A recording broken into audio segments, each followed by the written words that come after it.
Hey guys, how's the day going? Lord of Rins back again. Today I'm going to walk you through 3 levels of gardening knowledge in Animal Crossing New Horizons. From casual flower planting to full-on gene tracking, whether you are just starting out as a beginner or already deep into hybrid theory, this video will help you understand how flowers really roots itself deeper than you would expect. Before we start, I just want to point out that this video is not a guide that shows you how to breed specific flower variants. I will be making another video for that in the future. What we will be talking about today is more about how flower breeding works in general. So without further ado, let's dive into it. Starting off with the basics. Number 1. There are 8 different types of breedable flowers in this game. They are the tulips, roses, lilies, pansies, windflowers, hyacinths, mums, and cosmos. You can obtain the basic colors mainly by purchasing from the shop or from leaf. On top of that, you can breed them to get more different colors. By putting 2 flowers of the same type together, water them on the next day, there's a chance that you will be able to find a new flower growing out, potentially with a new different color than its parents. Number 2. As you probably noticed, when you plant a new flower with the overpriced seeds you bought for 240 bells from Nook's Cranny, it takes 3 days for them to become fully grown. It starts with the seedling stage, then the bud stage, then the partial bloom stage, and finally the fully bloom stage. The flower progresses 1 stage forward each day, unless it is planted on sand, in which case, good luck. In the first 2 stages, the flower is kind of just there. You cannot do a lot of things besides just watering it.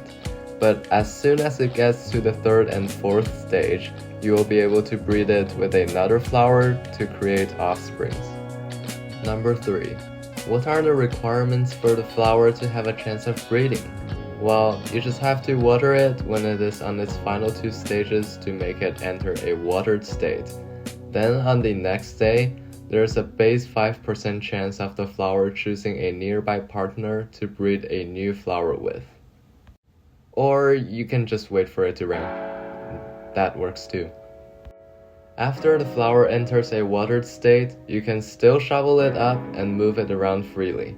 The watered state will preserve until the next day no matter what. But wait, what did I mean by base 5% chance? Well, stick around, cause we're about to get a little more advanced with the game mechanics. Number 4. Cloning. So maybe you got a flower you're happy with and want to get more of the same. Then cloning would be what you want to do. You can clone a flower with the same genetics by isolating it from any other flowers and water it in its fully bloomed state. This will give you a chance of the flower cloning itself on the next day. And this is particularly useful in certain scenarios since you can get 1 flower and congratulations, you now have infinite thanks to cloning. Just remember that unlike breeding, cloning only works on fully bloomed flowers. Also, I just want to say that although it might seem obvious that you can clone flowers, a lot of people actually do not seem to know it, and I used to be one of them, so it is totally fine if this is your first time knowing the clone mechanic. Number 5. Breeding is always prioritized over cloning, meaning that if a flower can breed, it never clones. So if flowers stick together, they always breed. Simple, right? Wrong. Each individual flower can only do 1 thing a day, which means it either takes part in breeding or it clones. So something interesting can happen when you put 3 flowers together and water them. For example, if flower A and flower B both want to reproduce, they prioritize breeding with flower C over cloning by themselves. But there is only 1 flower C, meaning that one of them will be forced to clone, cause flower C can only breed with 1 flower a day. Therefore, you can get clones even if all your flowers are sticking together. And sadly, this can cause a lot of problems when you need the flowers to have the right genetics. Number 6. Reproduce rate boost. Remember when I said base 5% chance? Well, it turns out that one of the ways to raise this chance is by inviting friends from other islands to come and water your flowers for you, so the more friends you have, the better. Please note that this method caps out at 5 visitors watering your flower, which by itself gives 80% reproduction rate on the next day. When this cap is reached, the flower will have golden sparkles on it. Honestly, if you think about it, 80% is a huge boost from 5%, so definitely remember to get your friends to help you out whenever you can. As for me, I guess I will stick proudly with watering my flowers by myself. Yeah, cause it doesn't seem like I have that many friends. But anyway, moving on to the expert level mechanics. Number 7, the pity rate. If you're like me and do not have friends to play Animal Crossing with, don't worry, the game has pity on us. Thanks, Nintendo. The way the pity rate works is that if you keep watering a flower but it does nothing, no breeding or cloning on the next day, then the game slowly increases the reproduction rate of that flower little by little, until the flower eventually does something. Only after that, the reproduction rate goes back to 5% for that single flower again. For example, I watered a flower starting from day 1, and the chance of reproduction would be 5%. And the next day, my flower did not hit the 5% chance. But if I kept watering it every single day, eventually on day 4 when I watered it, that flower would have a 10% reproduction rate. And from this point onwards, each time when I water it and it fails to reproduce next day, its reproduction rate gets increased by 5%. And this rate does not reset until the new flower gets produced. That being said, it is completely possible to intentionally let a flower fail to reproduce by putting hard tiles around it and just let this chance stack, so that when you need this chance, take it out and you're almost guaranteed to get a new flower next day. Number 8, the layout. When it comes to layout, there's a lot to talk about. You see, breeding flowers can take up a lot of space at times. Therefore, one way for you to save space is just by using cliffs. Since flowers cannot breed together if they are on different level, this allows you to put flowers together without actually putting them together, and it's super useful since you can adjust the layout slightly to make sure that the flowers either only breed or only clone. Something like these will work. Unfortunately though, there's a drawback to this, being that you have to climb up and down just to water the flowers. Personally, I don't find this necessary, but it is a cool way to do things.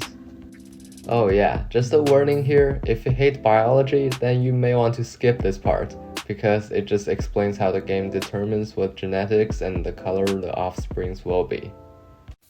Number 9, genetics. Now, as a high schooler who absolutely despises biology, I am no expert on genetics. But basically there's genotype and phenotype. Genotype represents the genes of a flower, whereas phenotype represents the actual color you see. I will be focusing on the genotype here, because you do not need me to explain what phenotype is, since you can just see it. Please note that this explanation is a simplified version. For the full explanation, check out the Animal Crossing wiki. So in Animal Crossing New Horizons, all the flowers have 3 alleles that together form a 3-digit number, with each number from left to right representing the color red, yellow, and white.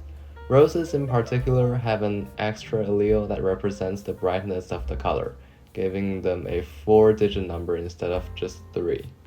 On any of these digits, the numbers can either be 0, 1, or 2, which unlocks a lot of different combinations. However, there's only a few colors available for you to get in the game, and this results in this example here. I have 2 red roses. The one on the left bought from the shop has the genetic 2001. The one on the right that has the chance of giving blue roses has the genetic 1110. So this means even 2 flowers look the same, they are not necessarily genetically identical. With that out of the way, let's talk about what happens to the genes when you breed 2 flowers together. When two flowers breed, each number in one flower's gene matches with the numbers and the corresponding digit of the other flower's gene. When different numbers match, different things can happen. For example, if two zeros match together, the result will always be a 0.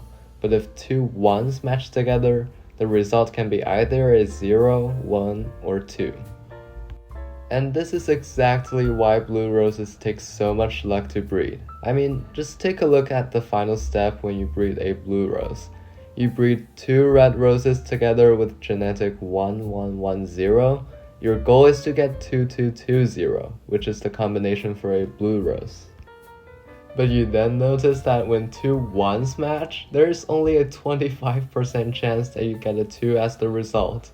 And holy, we need it to happen 3 times in a row, which reduces the chance to 25%, 6.25%, no, 1.5625%, which is even worse than 1 in 60. But don't worry, I will make a video covering different ways to get blue roses in the future. Some are easier, some are harder. Alright, that was a lot to cover in one video. I hope you found something new, helpful, or at least just something interesting to you. But that wraps up the video. Remember to leave a like and subscribe. Thank you very much. I love you all. Have a good one. Bob! Okay, I'm in the middle of recording. Okay, Bob, I'm sorry to do this to you, but it has to be done for now. Wait, I can walk in. Can I get... Wait, I'm stuck! Oh, oh no, this is karma.